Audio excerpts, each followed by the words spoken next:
నమస్కారం ఘంటారావానికి స్వాగతం ముందుగా ప్రధాన అంశాలు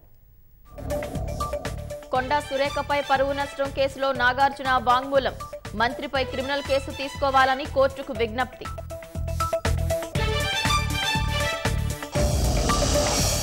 హైదరాబాద్లో ఫేక్ సర్టిఫికెట్ల తయారీ ముఠా అరెస్ట్ 84 నకిలీ ధ్రువపత్రాలతో పాటు కంప్యూటర్ స్వాధీనం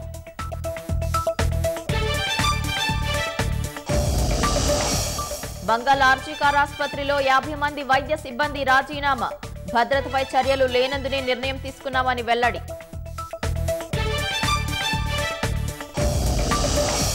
పశ్చిమాసియాలో ఉద్రిక్తతల వేళ ఇజ్రాయెల్కు ఇరాన్ హెచ్చరిక దాడులకు దిగితే ప్రతీకారం తీవ్రంగా ఉంటుందని స్పష్టీకరణ